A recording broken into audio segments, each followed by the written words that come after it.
joining me for your early Saturday morning book publishing conversation. I'm very excited to be here. Yes, I've had multiple cups of coffee at this point. Let's see, I probably had at least 3 K-cups, so you might hear it in my voice and it's how fast I'm talking. So the good news is you can always replay this a little bit slower. So before I bring our guest on stage, I want to welcome her.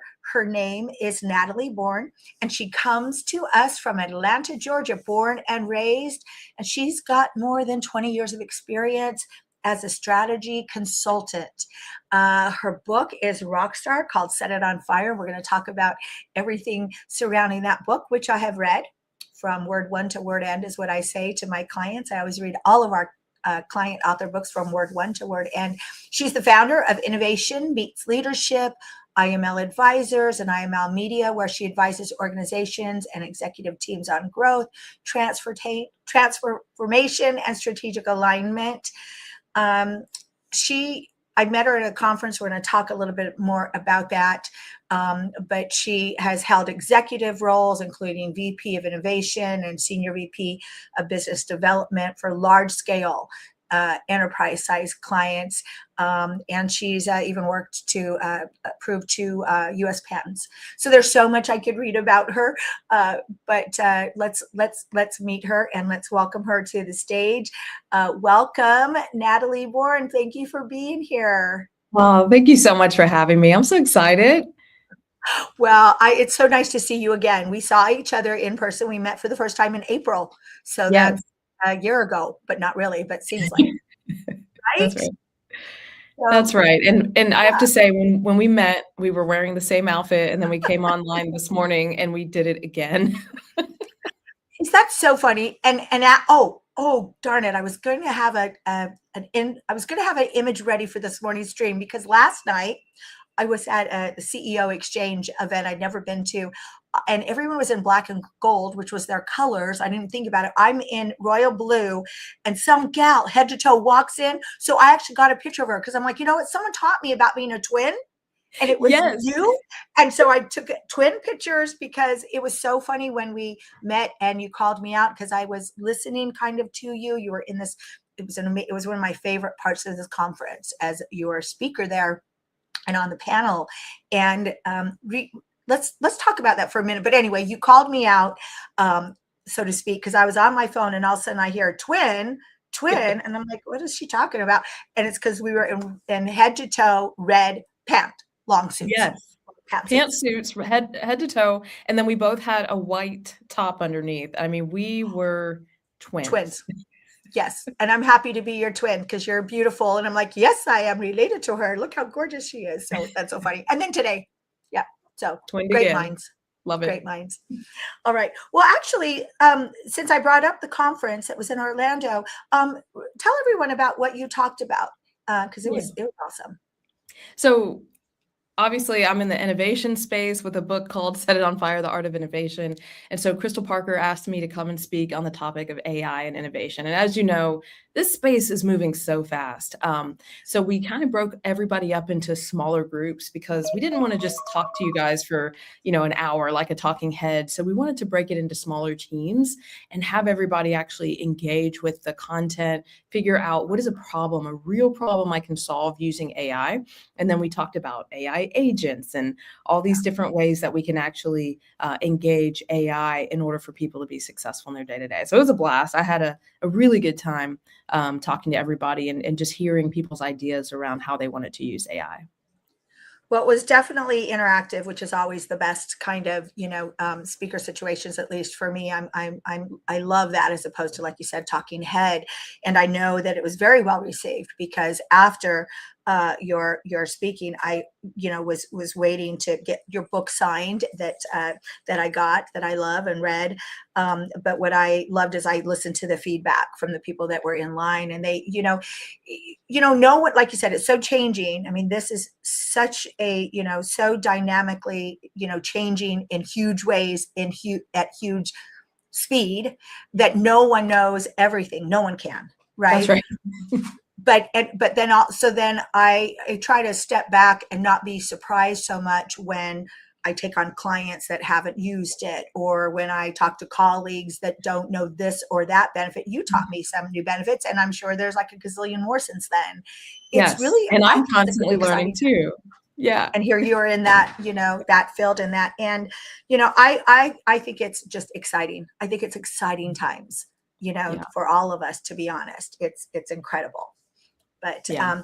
all right, so let's jump into your book, because this is all about book publishing and your book. Plus, okay, there's so much I love about your book in addition to the content. So I'm going to talk about that to start with. First of all, love the title. Set It on Fire is so rock star. I did read your book from start to finish, and overall, if someone asked me, what is this book about and why would I like to read it, I would say, here's the thing. It is absolutely a business, fundamental, new way to look at business type book, but it is also so practical. What you put in there with your own experience and what you saw, and taking people through product development, time with you, to leadership of, dealing with personalities, to, recognizing personalities. It's so practical and so great in the format. And I've got into the content, but I love that the pages look like they're on fire and all of that. So, I mean, it's an excellent book. And, and the other reason I love it and loved it when I read it was that this is one of my favorite genres to read. And it always has been. I've been a business girl since I was in high school. I read Lee Iacocca's memoir. I love business books. And so I love this book. So tell us about how it came to be, how you put it together, and kind of just give someone that has never seen this Set It on Fire before, if you would talk about that. Yeah. So, whenever I talk to people about the process for writing this book, it does feel so, I think, hard on the surface to write a book, because you're like, oh my goodness, how am I going to sit down and write 200 something pages? And the way that I started this book was I actually started by writing blogs and articles and things like that. So I was published in two different journals. One is called Avail and one is called Thrive Today. And I was constantly writing and writing and writing and writing. And then I started blogging on LinkedIn. And after a couple of years, I looked back and I said, if I pulled all of these articles together, I think I have the beginning of a book.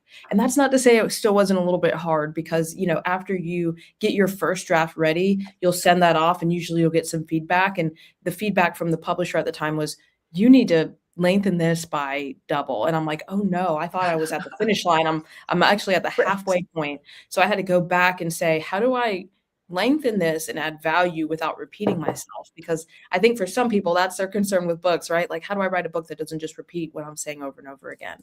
And so I had to really think about, what are some things I can talk about that will give value to the people that I want to read it? And so I'm, happy to hear that, you saw those different angles in the book, because there's so many different facets to leadership, especially in innovation. It's not just create something unique. It's also, how do you lead through challenging times with challenging people? And, how do you sit in challenging meetings and actually make those meetings productive? So there's so much that goes into what was written in this book, just thinking about 20 years almost in product development, and how do I bring all that together to help people think about themselves as an everyday innovator. So much to unpack there, but let's stay with the book journey. So what was that tipping point? Like you said, you've done all this, you knew you wanted to write a book. What was that tipping point that made that say, okay, I'm doing it? I'm going to yeah. So part of it too, when I moved into consulting, you kind of have this aha moment of, I'm having the same conversations over and over again. And wouldn't it be nice if we could package my experience in a way where I could just hand it to people and almost get them up to speed really fast, so that a lot of the concepts I'm introducing to their organization, they can just kind of begin to understand and ideate around. And so I just felt a need to get this in the hands of people. And I think there's this point where you're like, it's not just that I need to do it, I need to do it now. And so often I think we miss our moment because of fear, because we hold our own selves back. We tell ourselves we can't do it, we can't accomplish it. And so oftentimes the biggest barrier that stands in the way of our success is ourself and our own self-doubt. And so it was really moving all of that out of the way and saying, I believe I have a book that will help people work better together, and I need to get that out there. I love it. Well, I guess I've heard hashtags are dead, but I don't care. I would still find a hashtag for the show. Hashtag I need to do it now. I mean, Yeah. it's true. And I have something that I've been putting off. It's actually not that far around the corner. And finally, I just actually said out loud to myself, okay, just do it. Get Yes. it done. Why am I dragging my feet? I mean, there's 100 reasons why I'm dragging my feet. And you know what? There is a fear factor. Yes. Thanks for bringing that up. As much as I want to tell myself that no, it's not that, you know what, there's an element in there. And a lot of times that overtakes us. So thanks for sharing that. And you had shared too, what you said is something that comes up very common. And I've had this happen with new authors, potential authors, where they say, yeah, the books, I'll ask them, what does the manuscript state in at this point as they come to us? And I have authors that say, yes, it's done. And I'm like, okay. And then I look at the word count and it's 10,000 words. I says, okay, well, like you said, you're halfway there. So, yeah, it's important to know. And why? So there's two factors that's involved from the publisher's standpoint. One is it's got to be within the word count for the selected genre that a book distributor will accept, that a book retailer will put on the shelves potentially, that also what a reader will buy. Yes. Right. I'm not going to, I mean, there's no way I can tell you right now, if your book was 100,000 words, there's no way I'd be in the stream saying I read it from cover to cover. Absolutely not. So there's that factor. But then the other way that we've always looked at it, I think a little bit differently, maybe not the most common way that book publishers look at word count, is this. I used to never give my potential authors a word count because what I would say is, I want the content. I want you to download the content. And once you download it and our content editor looks at it, she or he is going to prompt you for more and say, okay, you said this story, now dig in a little bit more on this angle. And we always want more content than less.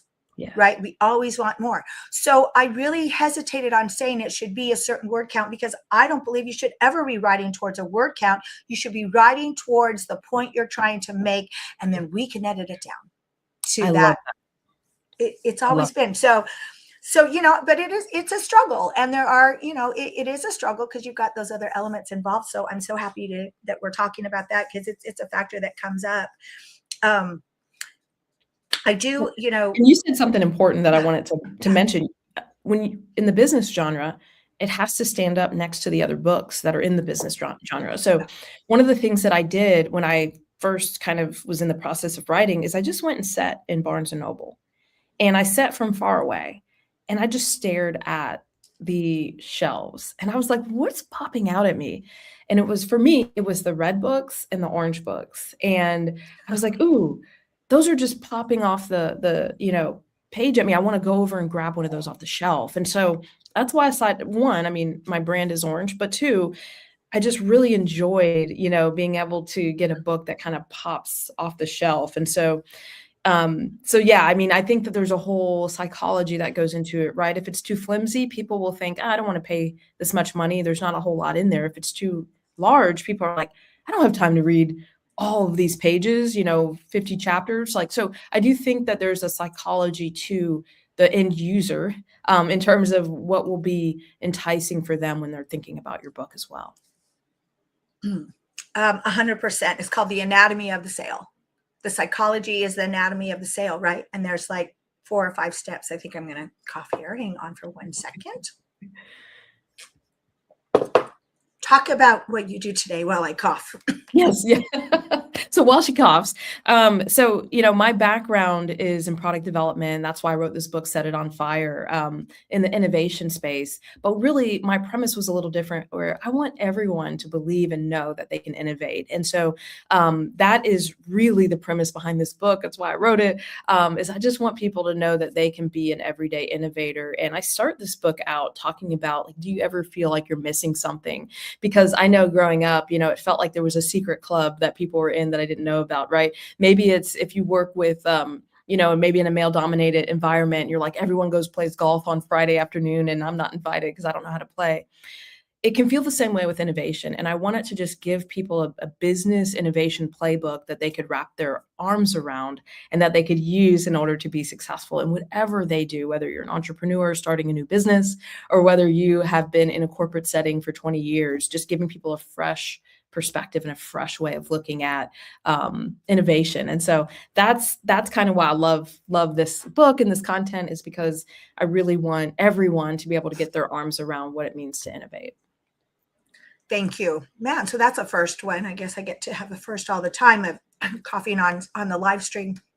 I want to unpack a little bit though, because you brought up another great point, and that is that you went to Barnes and Noble and you looked in your genre section at the other books. Yeah. So what we do at CEO Book Publishing is we have, when we're trying to find the book cover, right?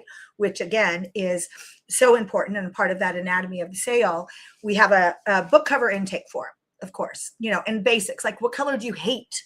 Yes. What color can't be on there? What color do you love? What is the general feeling? All of that. But then there is, I think it's like question 9. It's like maybe 11 questions.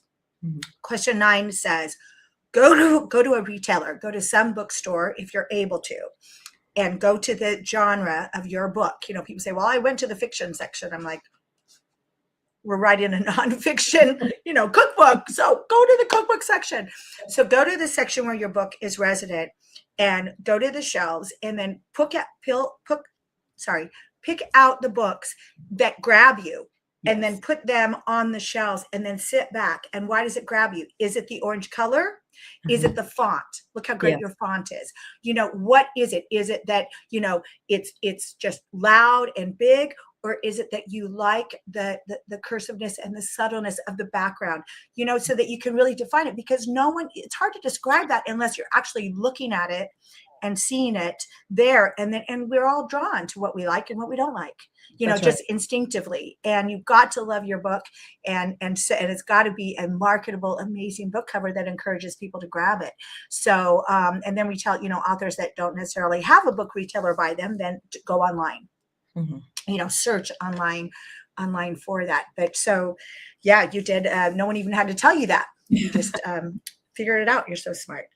So let's, we're getting close to the end here, but let's talk what I'd like to. There's so many. I remember I was telling you I dog-eared a bunch of pages, which a lot of times I don't do that, but I was a combination with your book of, I would put my bookmark in, I'd put my highlighter, I'd circle, I'd dog-eared. So there's so much I loved about your book. And what was your maybe favorite or one of your most popular chapters that you wrote? Yeah. Could you share that? Yeah, this is always hard, right? But for me, I think it's chapter 7, because I talk about failure being innovation's training ground. And a lot of the reason I think that people don't innovate, they don't, go outside of their comfort zone, is because they're afraid of failing. They're afraid of looking really dumb, right? They're afraid of messing up. They're afraid of public humiliation, right? You go back to the top 5 fears that we have. The same fears we have today are the same fears people had 20, 30, 40 years ago. Public speaking, being, publicly humiliated. I mean, all of these things are the reasons why we don't step outside of the box that we've been put in. And so my whole premise for the book is, I say, break the box and then set it on fire. And that's where the phrase "set it on fire" comes from, is because oftentimes either people, through their words spoken over us, maybe when we were young or even, older, have created a box. And we every day wake up and decide if we're going to live in that box that people have put us in. Sometimes the person's long gone and we're keeping ourselves in the box that they put us in. And so they put us in a box and we're deciding knowingly to keep ourselves in that box. So what I love about the chapter on failure is, because it is innovation's training ground, we have to learn how to fail fast, fail cheap, and fail often. And if we fail small, then we don't fail big. And so my big thing is, like, get out there, try it small, get out there, launch it imperfect, get feedback, and then continue to build, but keep moving, right? It's so much easier to move a car that's, in drive than it is to move a car that's parked, and it's been parked for a long time. So what we really need, more than we know it, is momentum. And momentum is what actually moves us to be successful and do the things that we feel called to do. So in order to do that, we have to start moving. We have to start putting one foot in front of the other. So I have a joke that I tell one of the girls I work with. I tell her, find something to do every day that just makes you uncomfortable. And that's the goal, is that every day we're just making ourselves uncomfortable so we can move. And that's why I love this. That's why I love this chapter, is because it's all about how do I get out of my own way and just try it. Like try it small, fail small. That's a huge challenge, and I'm actually putting up, your website, because as people listen to you, then they say, "Oh, she is a very smart, insightful person. This is what I need. This is the kind of advice I need. This is kind of, leading that you can do, and very strategic, obviously. But that's a huge challenge.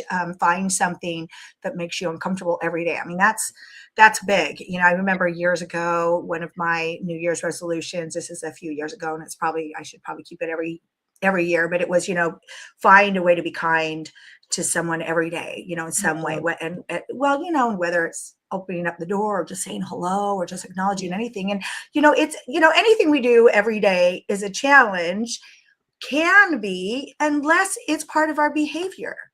That's Right? right. And so, so if you ask, well, let's see, what do you do every day? Well, I drink coffee every day. I have caffeine in some format, in some way. So, it's not a struggle for me. It's something I do. It's something I like to do. It's something I feel the benefits of. So you could take that, anytime you start something new or you have a goal, it's the discipline to get there. And the discipline to get there, right, is making it a habit. I wanted to run a full marathon. How to get there? Well, it took me a year. And Yeah. it took, running around a track inside, whatever, 18 times it was a mile. I was like, oh, I don't know if I can even run outside. What's it going to be? I mean, it seems so ridiculous now, but the idea is the same also when you're going to write a book. You've got to just say, okay. And okay, Monday, I'm going to spend 10 seconds on looking at books. I'm going to get on the road towards my goal, whatever that looks like. And like you said, you have to make a decision, then you have to do it every day. So thanks Yeah. for sharing that. It's so good. Go ahead. Well, so what would so we have, in my job, which I love, we're actually 10 years old in September. How Oh, did happy that happen? birthday. That's Thank awesome. you. Yeah, thank you. Like I said, I can't believe it. And, so for me, you're going to probably laugh about this. So I was an employer, a little bit about my background. I was an employer for 18 years as a tech CEO in Seattle, Portland, and actually had maybe that's why I always think of you as California. I had many clients that were Southern and Northern California, moved to Tampa about 11 and a half years ago, now part of the Now Publishing Group. So I've been, around business and been, a business owner for many, many years. So as I was hitting the 10-year mark, I was like, okay, maybe it's time for a career change. And I'm like, really? But right? But because you have to be agile in Yeah. business, period. You, You know that. you And the do. people that aren't, they're dinosaurs and they're not in business anymore, right? And Yes. so I'm like, hold it. Maybe 10 years of doing books is too much, but you get your stride too. So what do you think about that concept, business concept? I love the concept of reinvention. There's something I say in the book, which is like, you have to disrupt yourself before you're disrupted. And that's exactly what you did with your mindset. You said, let's think about something completely different. Let's disrupt my normal pattern of thinking and think outside the box. And that's one of the things that's so critical in business. And I do share some stories in the book about people who did not disrupt themselves. And so how they spent millions and millions of dollars on things that were obsolete, that were no longer relevant. So I think it's so important that we get ourselves in an environment where we're constantly learning. Podcasts like this, where we're constantly learning and growing from one another.